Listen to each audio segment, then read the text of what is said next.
Well, everyone, it's time for us to go and take a look at the iPhone Air and compare it against the Samsung Galaxy S25 Plus and see which particular phone is the better one for you. Now, the really interesting thing going on here between these types of devices is that they're both very, very good types of phones. They're both still going to be able to give you a lot of capability and a lot of cool stuff going on with them. But as always, you have to keep in mind that they're both a little bit different. iOS and Android are still slightly different, but they're becoming more and more uniformed year after year. So kind of keep that in mind. But I will say for the most part, if you want to go through and pick up either one of these particular devices, links will be down in the description below. You can get that from there and you can help support the channel at the exact same time. Now, starting off with the outside of both these particular phones. The Samsung Galaxy S25 Plus originally came out back earlier this year, so it's not really that old. And that phone on the front side is basically going to be able to give you that 6.7-inch dynamic LTPO AMOLED display.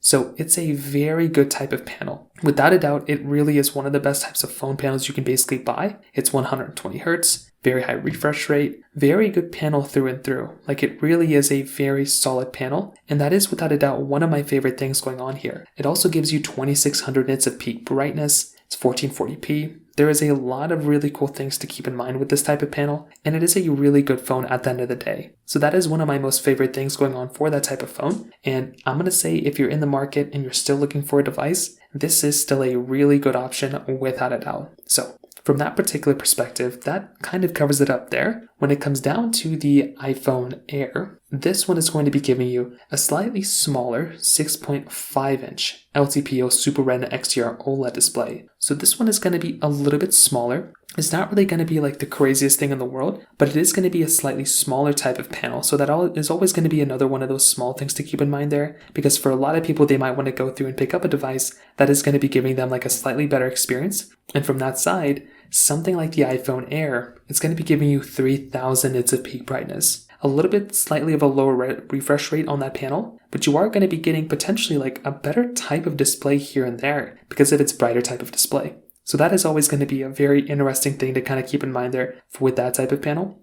They both have USB Type-C ports on the bottom. The back sides are relatively the same too. They kind of have some really nice things going on there from the backside of both. So I will say from both of these panels, they both kind of hold up fairly well from that side as well. So that is kind of a nice thing going on there. Their build qualities are also very good. Frosted glass backs on the back of both of them. S25 Plus has a triple camera setup. iPhone Air has a single camera setup. We'll get into that in a second. Now you're also able to still get a wireless charging backside on both. The S25 Plus does give you reverse wireless charging though, which is amazing. The iPhone Air only gives you reverse wired charging, which is a little bit of a downside. It would be really nice to get that a little bit of extra type of capability there. Unfortunately, that's not quite the case, but I still think if you're going to go through and pick up a phone, both of these hold up very, very well from that particular side, which is amazing. So from that side, that kind of covers it up there. Now, on top of that, another important aspect of these types of devices too is that you're going to have to remember that within these types of phones, the price tag is going to be a little iffy.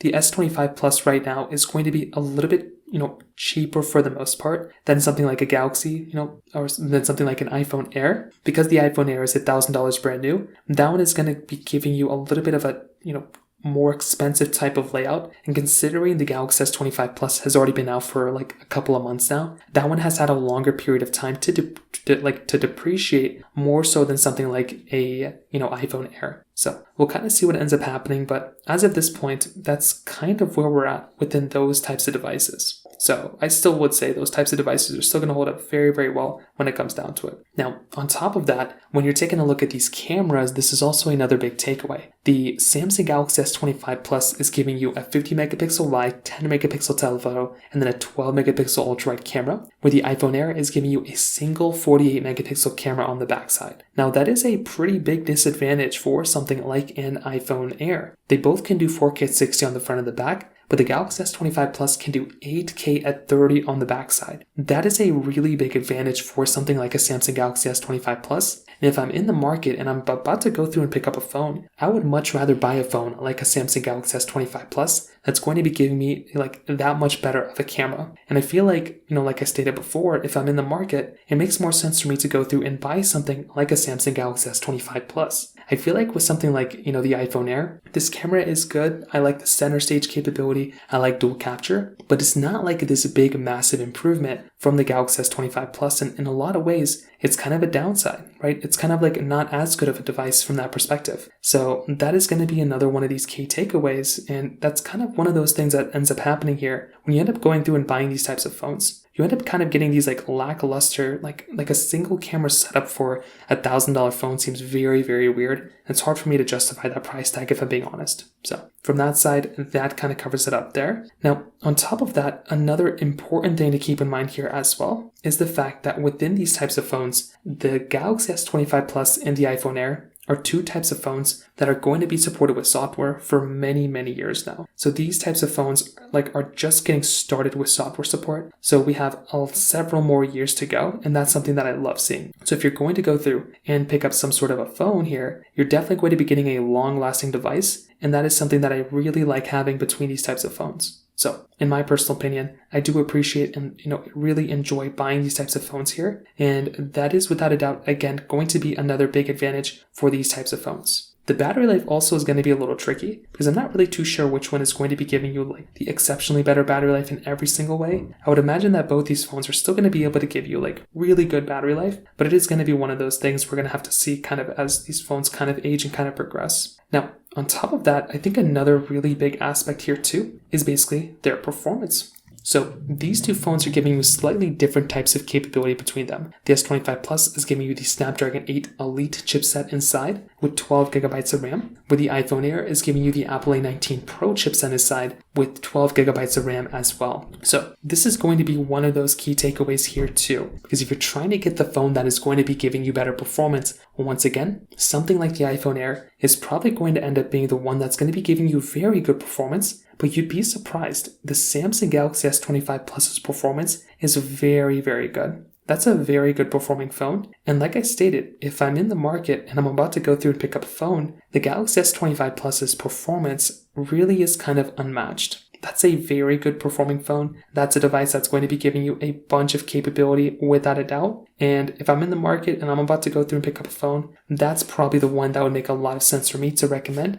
And that's the one that I think is probably going to end up being the better one, probably for a lot of people when it kind of comes down to it. So with that being said, I feel like both these phones are very good performing devices. They're both very solid. They both give me a bunch of capability when it comes down to it. I feel like the Galaxy S25 Plus, though, is still the one that's kind of more of like a flagship, so to speak. That's the one that feels like to me that's going to be the better performing one for a lot of people. I feel like that's the one that's going to feel like $1,000 phone. The iPhone Air, I think, is a great phone, right? I feel like if you're going to go through and pick up a device, that one is a really good option. But I still feel like if I'm in the market, I would rather go through and buy something like a Galaxy S25 Plus, even though I use iPhones more so. It just makes sense for me to, look at something like a Galaxy S25 Plus as that one being kind of the better one and more flagship type of experience. It's also slightly cheaper now that it's been out for a couple of months. So it's one of those tricky situations. So if you have any other thoughts or questions, please let me know in the comment section below. Hit the like button, that would mean so much, but definitely hit that subscribe button. More importantly than everything else, I love every single one of you guys. Hopefully I'll catch you guys in the next video. Peace out till then.